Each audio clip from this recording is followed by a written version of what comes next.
Welcome to Sportswomen. Sponsorship in the women's sport sector is on the increase, with one brand expert telling this programme it's one of the biggest growth areas in the sponsorship industry at the moment.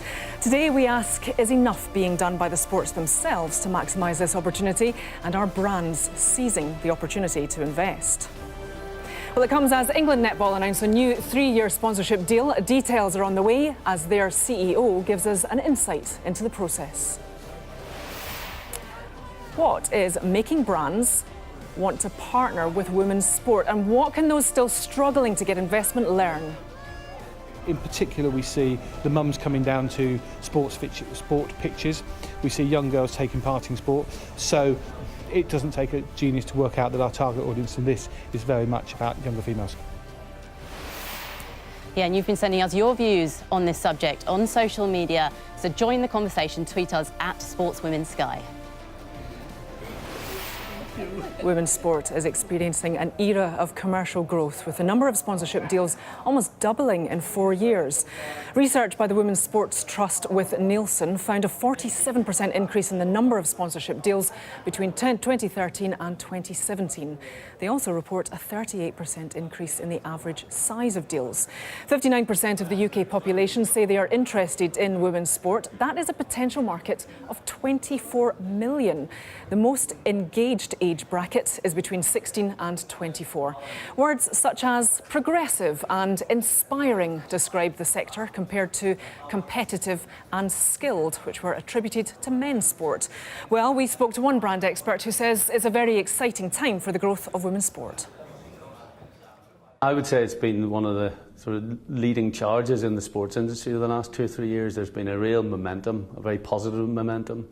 That you've seen. The proof points are there. It used to be all a bit anecdotal, that you'd hear about, oh, women's sport is coming and it's, you know, it's getting bigger and better. But I think you've seen the proof points. The performances on the pitches, if you like, have been pretty extraordinary the last 2 or 3 years. We've been spoilt.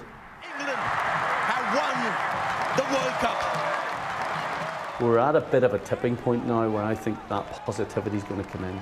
I think more and more brands are looking at it because of the cluttered market in the men's side of sport. I would like to see a step change coming from, you know, the women's sport organisations. Less talking about the issues and more about the solutions. You know, women's sport doesn't have the huge numbers that maybe men's sport has, and that's always been a bit of a conflict, and I think almost something that maybe held it back in the brand world, if you like. But I think brands are coming into it and realising that an opportunity to support something that's on the up is a differentiator. It gives them a USP. Well, helping us discuss this issue in the studio, Olympian Kelly Sotherton. Alongside her is the woman in charge of sponsorship for Scottish women's football, Fiona McIntyre. And next to Fiona is Lisa Parfitt, who's managing director for one of the industry's biggest sponsorship and marketing agencies. Thank you very much, all three of you, for coming onto the programme. Right, Lisa, we just heard from Steve Martin there. He says that it's grown quite considerably, women's sport, and the interest in women's sport. Do you agree, and why? Yeah, I do. Over the last 4 or 5 years, I think we've seen significant change. You know, previously we've seen cycles around the Olympics where there's been interest and increase in interest in the women's sport. But what we've actually started to see is brands starting to invest and actually identify women's sport alone as a standalone opportunity for partnerships. So 4 years ago, when we did the deal for SSE, who unbelievably were the first ever partner of the Women's FA Cup, which is kind of extraordinary at the time. It hadn't even been to Wembley, investing significant amounts of money, and over that time have really made a change for the sport itself. But I'm not sure that it's happening fast enough. You're seeing some of the same brands who are investing more and more, Kia into cricket, Vitality into various different sports. But I just don't think we're not quite seeing the tipping point where we're getting lots and lots of brands consistently spending their money on it. So, Kelly, what do you think has been the difference? And also, while Lisa's saying that people are noticing, they're not putting their money where their mouth is always, are they? I'm fortunate in my sport where it's parity, 50-50, and the same probably swimming and track cycling and gymnastics. So we don't really see those differences, and actually women have probably get more of the sponsorship and the accolade in those sports than they do in other sports, standalone sports. And my question would be, is it something to do with sport, the women's sport on its own, or would there be something of more of a better investment opportunity for organisations or companies that would prefer to see sport, men and women, as a joint venture, more as a singular, go alone venture. I'm just afraid that if I'm all for women's sport, and it's all about being competitive and skilled. That's part of it. I think every young girl wants to be as competitive, want to win. They want the same as a young boy. So why shouldn't they be like that? We can't sugarcoat it and make it something that it truly, really isn't, though it has to be inspiring and appealing to all. And I just think there has to be a joint venture, not necessarily singular alone with women's sport, but how can we bridge that and make the audiences that watch our sport think they're watching sport. It isn't women's sport, it isn't men's sport, it's purely sport. But how do we bridge that? Yeah. And you, the experts. Well, I think one of the things that we have started to see the change, and this slightly goes against your point about men and women performing together, because you look at tennis, you look at athletics, and there is success there, and there is investment there, and there's parity. I think for football, for example, which has a history and years of men playing, something needed to change, and you're starting to see organisations that started to unbundle their rights from the men's game to make sure that sponsors, and they can really sell the value of what that game is. Well, Fiona knows all about that, Yeah, obviously being in the Scottish game. So what have you found? What difficulties have you found with that? I think we've found that there are barriers, but like Lisa, I would say there's been a bit of a sea change recently. We've found more organisations interested in investing in Scottish women's football, but there's a lot of work to be done to get to that point. So that opening conversation to get into a contract, there's a huge amount of work to get to that point. So what we did about 4 years ago, we had no commercial sponsors whatsoever. We now thankfully have Scottish Building Society sponsoring our Premier League and SSE sponsoring our Women's Scottish Cup. But to get to that point, we had a real change at board level. We brought in business directors with skills and expertise in areas such as marketing and branding.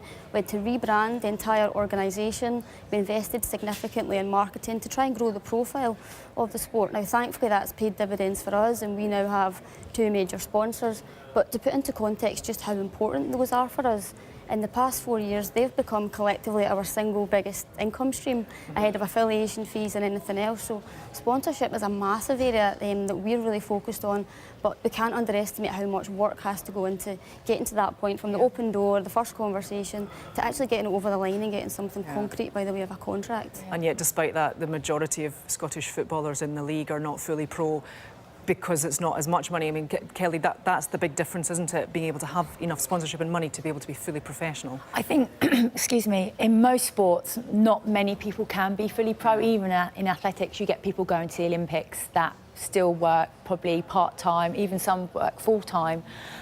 So it's really difficult, and only the best, I mean, the Usain Bolts, the Mo Farahs, the Jess Ennises, those are the people that can command and take up maybe and support that sport and sponsorship and can go and be fully professional. There's not many sports that can actually say that, apart from things like football, rugby and cricket, the traditional sports. But it's whether can they address that in women's sport. And we've just seen rugby 15, 17, they've got full contracts now, haven't they? So in England, and that's a really good step forward, but that should have happened years ago. It's a good sea change. However, how long is it taking to get there? Yeah, we've been talking about it for a long time, believe you me. Well, let's see what you're all saying about this on social media.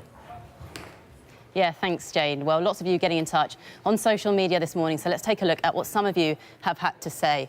Well, Steve Fry has tweeted in, and he has said it's one of, if not the biggest opportunity for brands currently in the sports sponsorship space. As well as the commercial opportunity, the societal benefits make it a very exciting proposition. Brands like Vitality, Investec and SSE are trailblazers, but we still need more. I couldn't agree more. And then we've also got another one here. This is from Tom Sutherland. He said, brands are becoming more visible within women's sport, but I don't think enough brands are seeing the potential. I've been saying for years that I don't see why, for example, the WSL can't get a title sponsor. Well, we'll be talking more about the WSL in the next part, so stay with us and tweet us at Sportswomen Sky. Well, England Netball have renewed their deal with sponsor Vitality for another 3 years. The deal is double the previous investment and one of the biggest to date in women's sport. CEO Joanna Adams says the sport has seen a lot more interest from brands since winning Commonwealth Games gold. you honestly start the process literally as soon as you've signed it 3 years previously. You start to think, oh my goodness, where is the next one coming from? Especially in women's sport at this moment in time. But we actually started the process of renegotiation in January 2018, and we actually concluded it just before the Commonwealth Games. Latterly, you've seen more brands coming to us, which has been absolutely fantastic. So that has helped us a lot. But it really is, it's the same as any other sales process. You probably do your cold calling, you probably get people who are interested, you put a presentation forward, and hopefully it goes from there. It's a real worry when you think, if we don't get this investment, what happens to our business? I think sometimes we can't sit here and go, oh, woe is me as women's sport. You know, we've got to really celebrate the fact when people do embrace our sport, and that's what brands are doing now, that's what broadcasters are doing. You know, Sky have been an incredible supporter of ours for 12, 13 years. So we've been on a journey, but we're now at a point where we can really exploit everything we've done, and that's really exciting. But we also, you know, we have to be realistic about what that looks like. And I think as women's sport, we can embrace where we are, we can exploit where we are, but we have to be realistic as to where we are. This deal for us is phenomenal. If you put it in the context of men's sport, it's probably not. But we're on a different journey from the journey that men's sport's been on.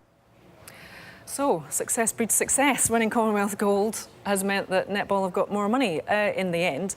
Fiona, Scottish football for the first time in, well, ever for the women's team, through to a World Cup. Yep. Is that something that you need to harness and like concentrate on the positives rather than any of the negatives? Absolutely. We saw that when they qualified for the Euros, their first ever major tournament.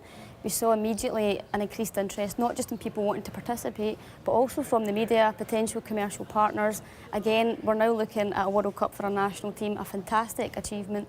But I think what we need to be mindful of is we need to capitalise now. While people are interested, while it's in the public eye, it's really important that we capitalise and try and get that investment into the game now while people are interested. Lisa, do brands look out for those success stories and latch onto them? Oh, and certainly. I mean, that's when you know, women's sport really does get the visibility that it absolutely deserves.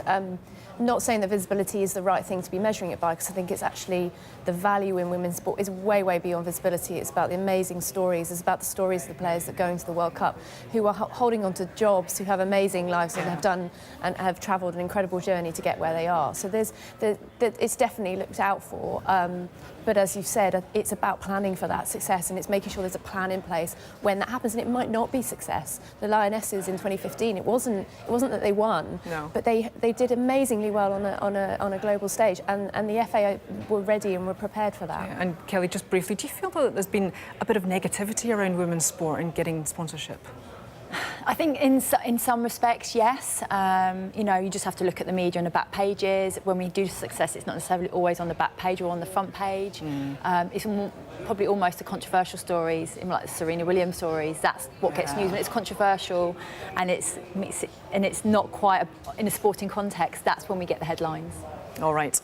Well, much more to come from our guest today. Next, why is it so difficult for the Women's Super League to attract a league sponsor? We'll discuss that next.